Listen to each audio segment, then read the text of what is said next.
alleging that Wendy Williams is going to be writing a tell-all book in regards to Diddy and his escapade. Jaguar Wright said on a recent YouTube video that Diddy is not only in London but in hospital, and that Bat is worn out. People doubt more than me. At the time of? Nobody.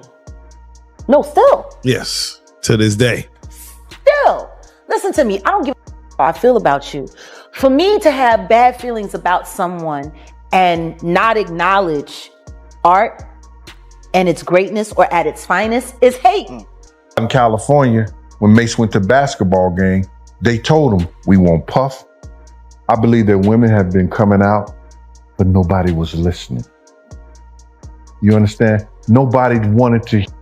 I seen Trump, Diddy, Al Sharpton, and Wendy Williams in the same room having a conversation together. Hold on to your wigs because the tea is scalding hot today.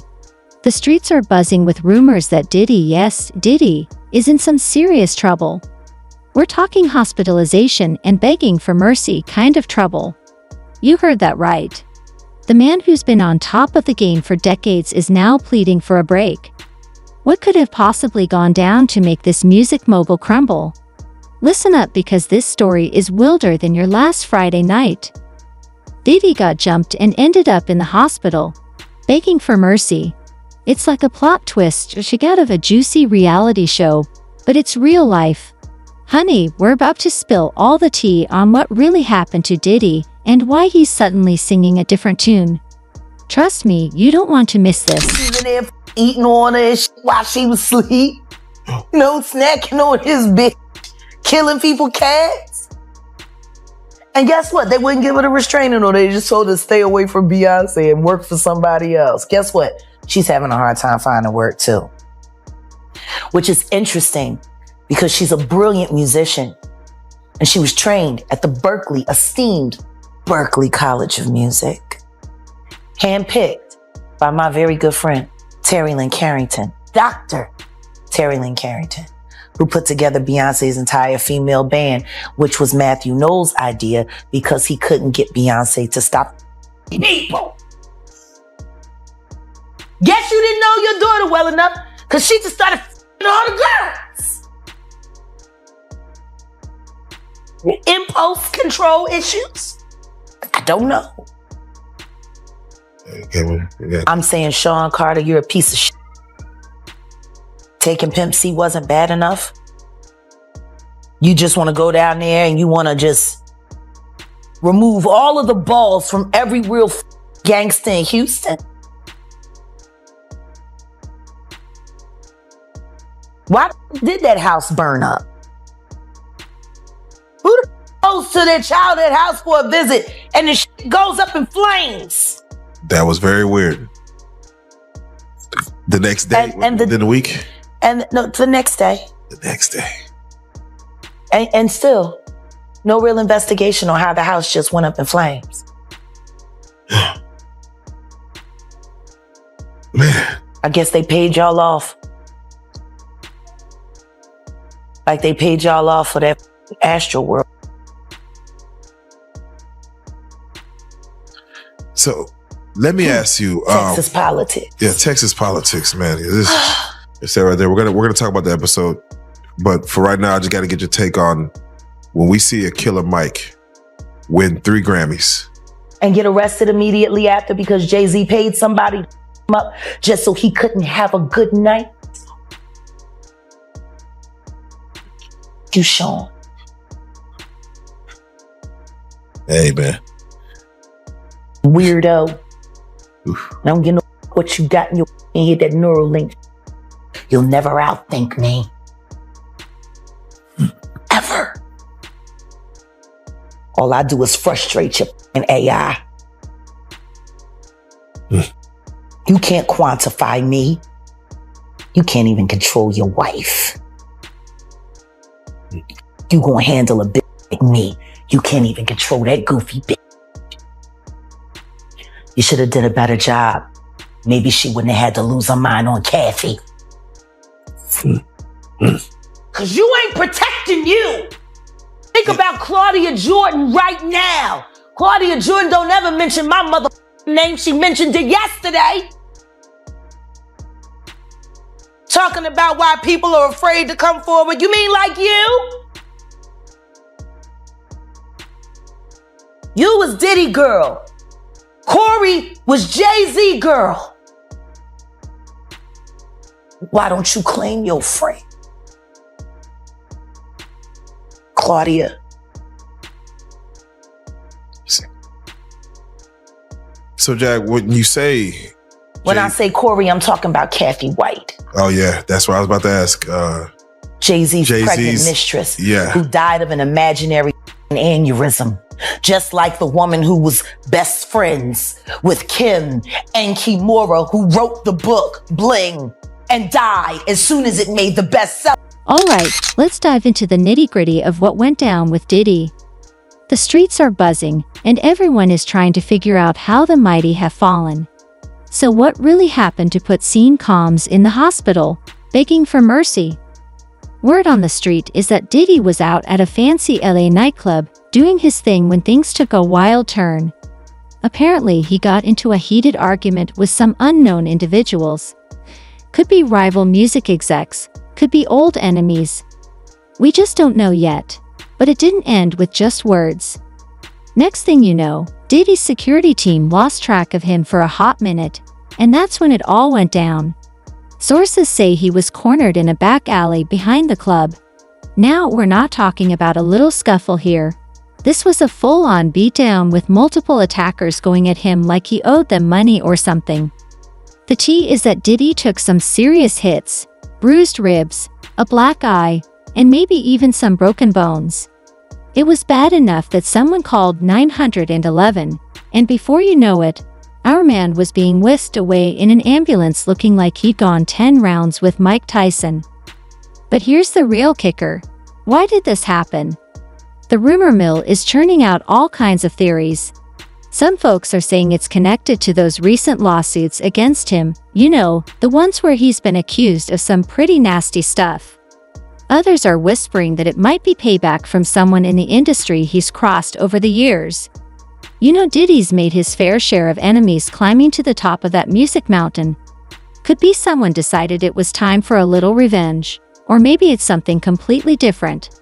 A deal gone wrong, or even a personal beef we don't know about yet. Looking at this lawsuit, right, Lil Ron, he alleges that, Diddy told him personally that he had sex with Usher.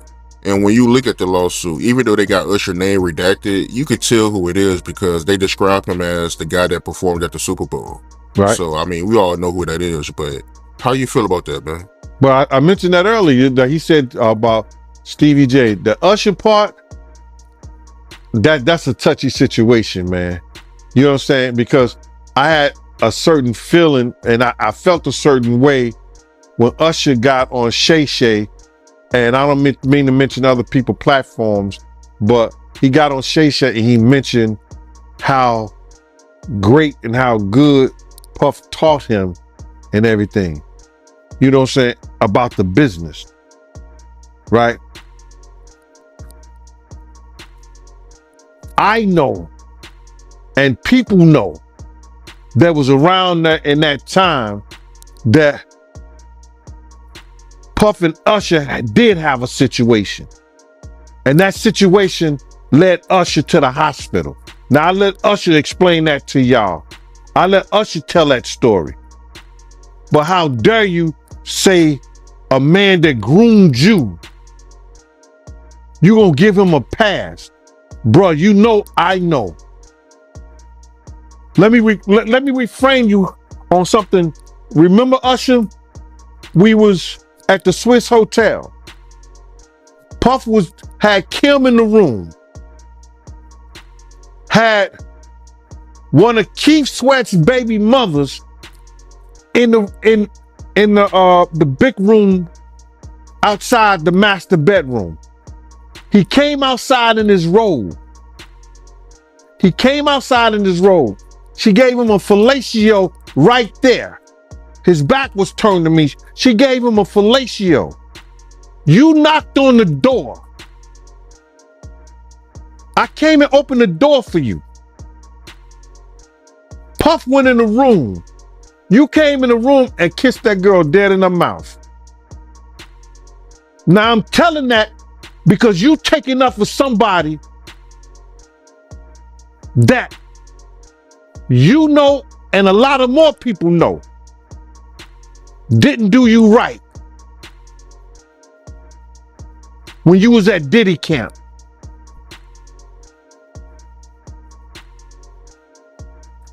Y'all put it together. And what you mean by Diddy count? Remember? He was on one of the talk shows. The white guy with the curly hair. What's his name? The white guy with the curly hair. And he said, yo, would you send your son to Diddy camp? And Usher said, no. Ask him why he won't send him to Diddy camp. But yet and still you praise him.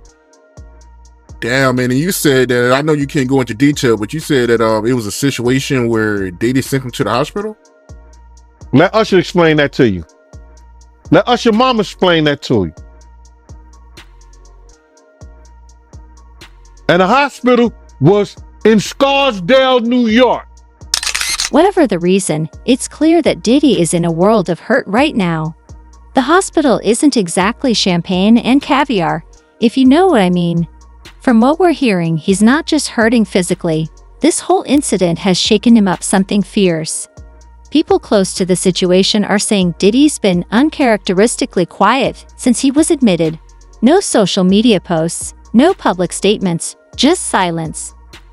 And that's not like the Diddy we know, always ready with a slick comment or a boss move. Instead, we're hearing whispers that he's been asking for protection, practically begging for mercy from whoever's got it out for him. It's like he's scared this might just be the beginning of something bigger, and honestly, that's got a lot of people worried. Because if someone can get to Diddy like this, who's safe in the industry? So here we are with more questions than answers. Who jumped Diddy? Why did they do it? And most importantly, what's going to happen next? Because you know this story ain't over yet. The game's changed and Diddy is playing defense for maybe the first time in his life. Stay tuned, because this tea is far from finished brewing. Puff ain't the Puff. Puff had different phases of his life that y'all don't understand. And let's get down to the nitty gritty of it. You understand? First you got Puff Daddy, who had Daddy's house and the parties and things like that. Then you had Puff. You understand? Then you had Diddy. Then you had Brother Love, and then Love. I had Puff around the stage when he was Puff Daddy and Puff and some of Diddy. Not the new Diddy that they gave the diddler and everything like that. So he ain't the guy, he wasn't the guy that y'all see now back then when he was in Harlem. You understand? He was the guy that our crew chased down the street because he was trying to be a part of it, and he ran. You understand? We brought him back, beat the shit out of him, hit him in the head with cake spoon and champagne and all the other shit like that. He was wanted to be a part of us. He was the one used to beg, don't go to the party, please, I'm on my way, so he could walk in the club with us. I learned from his pops, one of the biggest gangsters in Harlem, New York Freddie, right? The police said they went to New York Freddie house in Mount Vernon, and he had stacks of $100 bills 6 feet high in the whole basement. That's how much money he had. He was the one who started Russell Simmons. They won't tell y'all this story. He was the one who started Russell Simmons and them into the music business because he had a record label first that Russell Simmons used to work for. So now New York Freddie want to talk to Big Gene. One of his lieutenants back in the day, if you can see his story, his name was Omar. Omar was our OG from 112th Street, 114th Street. They used to come around with us. They used to love the food I used to cook because I'm a hell of a cook. You know what I'm saying? So now Omar said, yo, New York Freddie want to talk to you, Gene. I told him he used to bodyguard Puff because he want to talk to Puff and tell Puff the real story about his father. So I said, yeah, all right. So I'm like, New York Freddie. I knew my history. I knew what New York Freddie was about. So I went and took a meeting with New York Freddie. He said, New York Freddie said to me, he said, yo, man, I've been trying to get in touch with Puff, Russell Simmons, none of them would take my calls. It's all good. He said, I want to tell Puff the true story about his father. And I said, you're all right, okay, you know what's up. You're gonna listen to those guys. You understand? So New York Freddie said, Puff father sold some drugs to one of their undercover guys. You understand? They arrested him because they had cops on the payroll to, see what you about.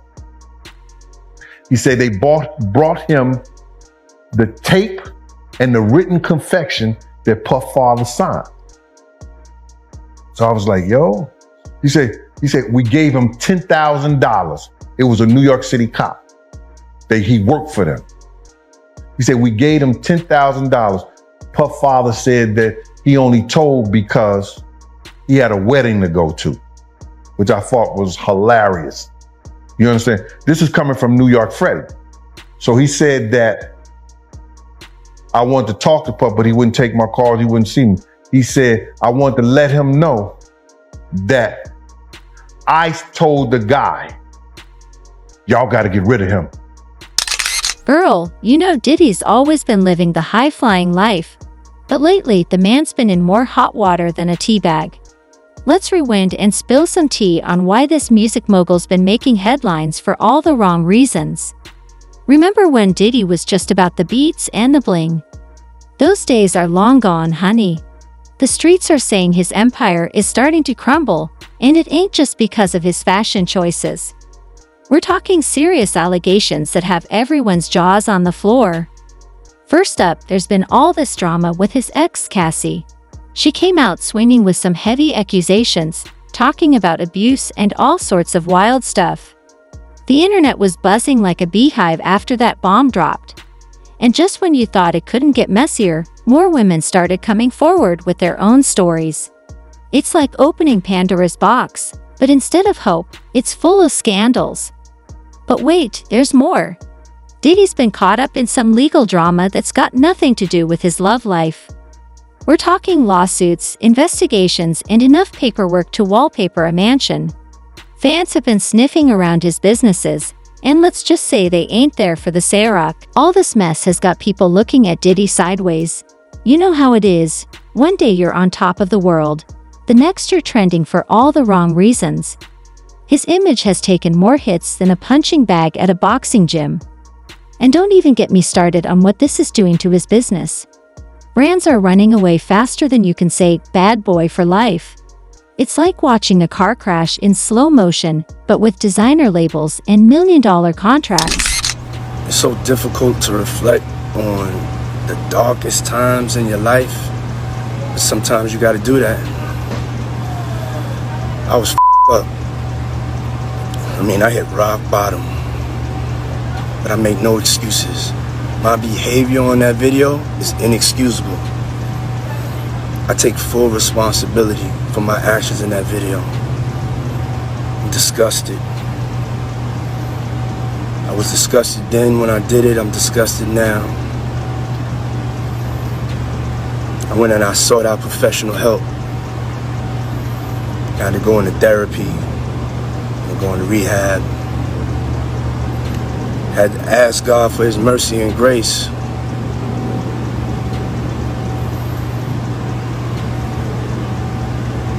I'm so sorry. But I'm committed to be a better man each and every day. I'm not asking for forgiveness. I'm truly sorry. This is a game we in a fucking hustle. We in a grind. Everybody ain't 50 Cent. Everybody ain't Puff. Everybody ain't Jay-Z. You gotta stick with a nigga. Grind with a nigga. You gotta do your job. Whatever your record is, if I was a promo man, whatever record you give me, I'ma get played. Cause my tongue gonna move that quick. I'ma get the shit done whether niggas like it, love it, hate it. Monster. At this time, like R. Kelly was the last time I sat on this couch. So who's next? Y'all don't see the lineup? Yeah, we see the lineup. I'm just waiting to see who's next. Jay-Z is setting Diddy up. Why is everyone having such a hard time? He ain't doing shit different. He lined up D. Haven, stole his life and identity. He lined up Big L, stole his life and identity. He lined up Dame Dash, stole his life, identity, and took his love. Lined up R. Kelly. He wants to be the one. Yeah, shout out D. Haven. He actually hit us up, wanted to tell this story. You need to talk to D. Haven. Yeah, we need to talk to him. I told you that last year when I put you on the phone with him. You did. I want you to think about this. Allegedly, Sean Carter is responsible for enacting Hype Williams to put Aaliyah on a faulty plane to move her out the way as punishment for rejecting him, and so he could level up Beyonce, who was struggling. Let's just say allegedly that happened. Now I want you to think about 106th and Park with Mary J. Blige. Free, who is a victim of Sean Carter. Yeah. Mary J. Blige, who is a victim of Sean Combs, are sitting there talking about the death of Aaliyah amongst each other. Think about that. You got a Diddy victim, you got a Jay-Z victim, and you got a superstar gone. They know what happened. And yet, they had to sit there and have that conversation like they didn't know who did it.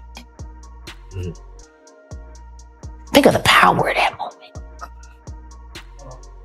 Think about Claudia Jordan right now. Claudia Jordan don't ever mention my mother name. She mentioned it yesterday. Talking about why people are afraid to come forward. You mean like you? You was Diddy girl. Corey was Jay-Z girl. Why don't you claim your friend? Claudia. So, Jack, when you say... When I say Corey, I'm talking about Kathy White. Oh, yeah. That's what I was about to ask. Jay-Z's pregnant mistress. Yeah. Who died of an imaginary fucking aneurysm.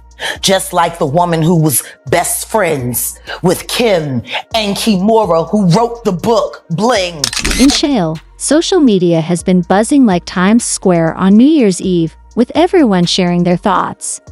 Some folks are shocked, others claim they saw it coming, and many are just here for the drama. The real story is that this controversy might be why Diddy is in the situation he's in now. When you're on top, there's always someone trying to knock you down. And with all these scandals, it's like he handed out invitations to his own downfall. Now, Diddy is in the hospital, begging for mercy.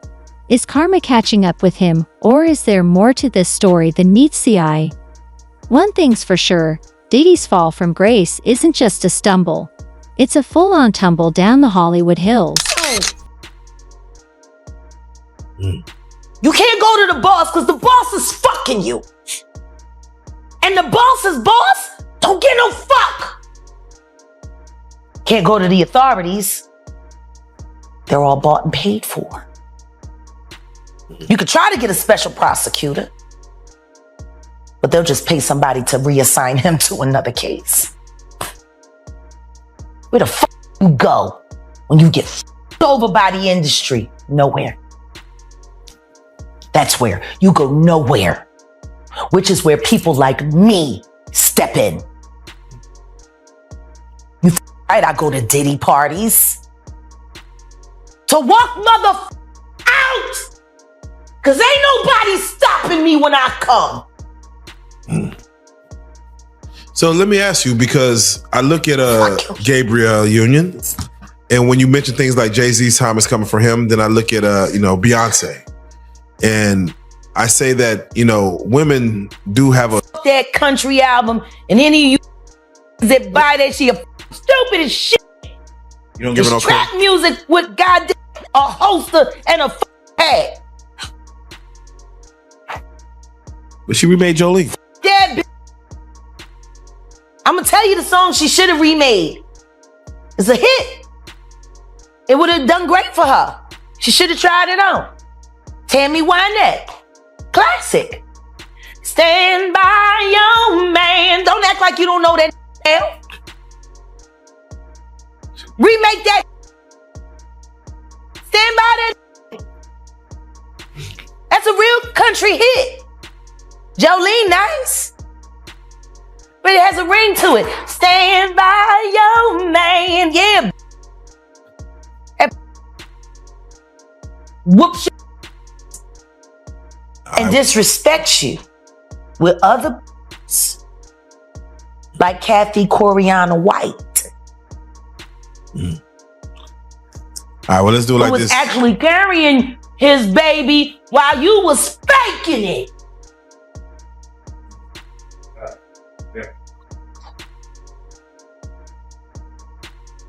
Why your husband don't want to put his seed inside of you? He put it in everybody else? Wild in this world, yo. It's funny, you open up Beyonce's internet, it just gets weird. Beyonce's internet. That's what we're calling that it. belongs to the devil. Unless you calling that the devil, she ain't nothing but an employee. Oh. And half of which dumbass bitch. So, it's funny that it's crazy you say these Why things. don't nobody want to accept that bitch? I think she went and killed the girl Cats.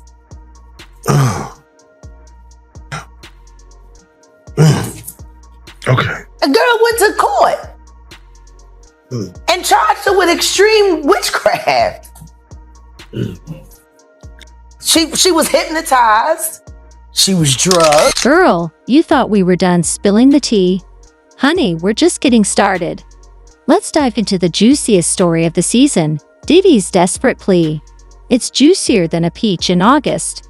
So here's the deal. Diddy's in the hospital looking like he just went 10 rounds with a bulldozer, and now he's singing a whole new tune. The streets are buzzing, saying our boy is straight up begging for mercy. Can you believe it? The man who used to run the music game is now running scared. Word on the street is that Diddy's not just pleading with the doctors to fix him up. Nah, he's reaching out to everyone he knows, trying to make peace. It's like he's playing a game of who wants to be Diddy's friend. But nobody's hitting that buzzer. You might be wondering who he's begging. Child, it's a long list. We're talking old business partners, rival music execs, even some of his exes. It's like he's trying to patch up every beef he's ever had all at once. The man's making more calls than a telemarketer on commission. But here's the real tea, it ain't just about making nice. The streets are whispering that Diddy's scared for his life. He's thinking whoever jumped him might come back for round 2. And he ain't ready for that smoke. So he's out here trying to buy some protection, offering deals, money, whatever it takes to keep him safe. And let's not forget about his public image. Girl, that thing's more fragile than a house of cards in a hurricane right now. Every time Diddy's name pops up in the news, it's nothing but drama and scandal. Now he's reaching out to PR firms like their life rafts, begging them to save the sinking ship of his reputation. And guess what? They wouldn't give her a restraining order. They just told her to stay away from Beyonce and work for somebody else. Guess what? She's having a hard time finding work too. Which is interesting because she's a brilliant musician. And she was trained at the esteemed Berklee College of Music. Handpicked by my very good friend, Terry Lynn Carrington, Dr. Terry Lynn Carrington, who put together Beyonce's entire female band, which was Matthew Knowles' idea because he couldn't get Beyonce to stop people. Guess you didn't know your daughter well enough because she just started all the girls. Impulse control issues? I don't know. I'm saying, Sean Carter, you're a piece of shit. Taking Pimp C wasn't bad enough. You just want to go down there and you want to just remove all of the balls from every real gangster in Houston. Why did that house burn up? to their childhood house for a visit and the shit goes up in flames. That was very weird. The next day, within the week? And no, the next day. The next day. And still, no real investigation on how the house just went up in flames. Man. I guess they paid y'all off. Like they paid y'all off for that Astro World. So, let me ask you. Texas politics. Yeah, Texas politics, man. It's that right there. We're gonna talk about the episode, but for right now, I just got to get your take on when we see a Killer Mike win 3 Grammys And get arrested immediately after because Jay-Z paid somebody to up just so he couldn't have a good night. You, Sean. Hey, man. Weirdo. I don't get no what you got in your head, that Neuralink. You'll never outthink me. Ever. All I do is frustrate your AI. You can't quantify me. You can't even control your wife. You gonna handle a bitch like me. You can't even control that goofy bitch. You should have did a better job. Maybe she wouldn't have had to lose her mind on Kathy. Cause you ain't protecting you. You're protecting her. Wonder why? Here's the $1 million question. Is it too little, too late for Diddy? The music industry isn't known for its forgiveness, especially with all these allegations swirling around. Some argue Diddy's getting his just desserts. It's hard to fathom him anywhere but on top after so long. But amidst this chaos, he might find himself trading designer suits for a 9-to-5. The consequences are mounting. Brands are dropping him like hot potatoes, business deals are evaporating, and those once glamorous parties. Forget about it. No one wants to be associated with Diddy right now, fearing their own reputations will suffer. From "Can't nobody hold me down" to "Somebody please help me up," it's a tumultuous journey. Will this desperate plea save him, or is this the end of the Diddy we know? One thing's clear, the world is watching, and memories are long. Man, you heard about these radio stations? They not even playing Diddy music no more, yo. Because you got to realize this, man. People that advertise, they don't want to be a part of something that may have been sex trafficking, pedophilia. They didn't say anything about pedophilia, thank God. But with this sex trafficking, this Me Too the advertisers don't want their advertisement in those slots where his music play. Remember when they took all Bill Cosby, the Huxtables off the air? Now all of a sudden it comes back on the air. It's the same thing. They don't want his music to play in the same time slot that they're doing advertisement at. So what they do, they take it off the air. It's a damn shame that his name will go down as the laughing stock of hip hop. That's probably one of the worst. I can't say anybody who have fell from grace, even though if he don't lose all his money and everything like that, his fall from grace will be harder than anybody we would know in hip hop. Anybody we've known in hip hop, his fall from grace will be worse than anybody. Because he will be the laughing stock. And everybody will be doing comedy skits. And you gotta realize, even before all that shit started, Dave Chappelle was one of the best who did them. Yeah, unfortunate, man. I just feel bad for all the artists that made timeless records over there, man. They gotta, get punished in a sense. He knew it was coming down the thing. That's why he gave them their publishing.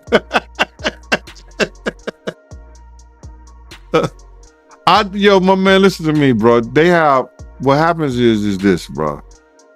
All these big companies, and this happened to athletes also, they have investigators. These investigators are paid to investigate you whether you're doing something or not. Do you understand that? The NBA have investigators on players, whether they doing something or not, and they report back to the commissioner. Hey, yo, was seen at this club, and they were doing this and doing this and doing that. And you don't even know you being investigated for nothing. But that's what they paid to do. These companies who give Diddy $200, $300 million a year to market they shit, they have investigators. So he don't bring back no bad name on the company. They had investigated him and they told him he already knew a lot of this shit was coming down. That's why they pay these people, bro. They got in touch with his publicist and some stuff like that. Yo, your boy don't look good. If he don't straighten this out, we might not have to pull back, call different people. Yo, you notice that he started talking about Cassie way before she came out with the lawsuit. And hit her with the lawsuit. With 2 other women or whatever like that. I don't know if he was with Kim, but he was with Young Miami and stuff like that, and gave her a shout out at the Grammys. You think he didn't know that? You didn't think he didn't know what's coming with the lawsuit? What was going down? 3 to 6 months before we even knew anything about it. So let me go get let me go get them their publishing back. It'll look like I'm doing something good, but I'm giving it back because I know that shit ain't gonna be worth nothing no way. I flipped on him. I was like, yo, my man, you from Harlem. Don't you know these cats out here will tear your head down to the white meat? What's wrong with you? It's not sweet out here, bro. Then Mace said, yeah, I know. And he told me about the basketball game or something that he went to. And how they was telling him that they wanted Big and Puff, and he was all right. He was good. So Mace did not show up to the party the night Big got murdered. He said he was in the room with Brandy. Right? I called Mace that morning, and me and Mace spoke, and then he was telling me all them bloods and everything that was out there. So I was with a couple of dudes that were from Black Hands, which is a part of the Black Guerrilla Mafia. You know what I mean? And we just went to the end of his hallway. He said there was a lot of bloods out there. And some dudes out there I wasn't recognizing. I recognized, but I don't think it was, he said it was like 70. When I got there, it wasn't that many dudes out there like that. But he could have seen 70, 17, 20, 30. When you think somebody trying to get you and niggas is running the hallways because they know Bad Boy was staying there, you know what I'm saying? It's a lot of dudes. So when I got there with my team and everything, dudes who came to the hospital with us, we was good. So all we had to do was put him in a cab or car service so he can go where he had to go. And that was it. To me, it wasn't nothing. You understand? But to somebody in fear of their life, I can understand where he coming from. You feel me? I'm already, we already lost Big. We on high alert. You understand? And now I got some dudes with me that's about it. That's what they do. I was with Chaz Williams and a couple of his dudes from out there in Cali. You understand? That belong to the Guerrilla, I think it's the Black Guerrilla Mafia or family. And then I'm with Black Hands. And Chaz had a couple of his dudes. So I'm good. So we just made sure Mace was good. Yeah, he said that she was the only one that came to get him. He said that, everybody that he went to LA with, he ain't leave with. He said that everybody else was looking out for themselves. Well, Puff went to San Diego and they put him on a jet about 2 hours after Big died. You know what I mean? So, Clarence Avant and what's his name? Clarence Avant and Andre Harrell made sure we did that. I was supposed to go on the plane with him, but I was like, nah, I ain't effing with you, bro. I'm out of here. So I went with the thing because we was going to follow him that whole 120 miles. And he said, no, we ain't need all that. So I didn't understand that. So I just jumped in the car with Chaz and the other teams, and we went back to the hotel. And then got that call from Mace early, and I called them, and they came back over with me, and we went on and did what we had to do. But one thing that did caught my attention, because this story went viral, but I did notice a whole lot of big media outlets, when they was reporting about this story, they all were saying that Mace was lying. Nah, Mace ain't, you know, they might, you gotta understand when you scared and you see, you know, a bunch of dudes, whether he said it was 70, 30, 20, 10, you in fear of your life. You understand? So when you in fear of your life and then everybody that you come with ain't there no more and ain't picking up their phone, you're gonna look, you know, you're gonna feel a certain way. I can understand where he's coming from. Or I can say I feel where he's coming from. But every time he called me, I picked up my phone. I'm gonna pick up my phone. Cause all of us should have been going back home. I gotta live with that. The Diddy drama isn't over yet, it's just beginning. Rumors abound about what's next for the mogul. Will he bounce back like a rubber band or sink like a lead weight in the ocean? Legal troubles are mounting, lawsuits are piling up, and Diddy might soon be trading designer suits for a courtroom uniform. His empire looks as shaky as a Jenga tower in an earthquake. Diddy's legacy hangs by a thread thinner than a Fashion Week model. Will he be remembered as a music icon or just another celebrity who couldn't keep it together? The industry watches closely, and forgiveness seems scarce.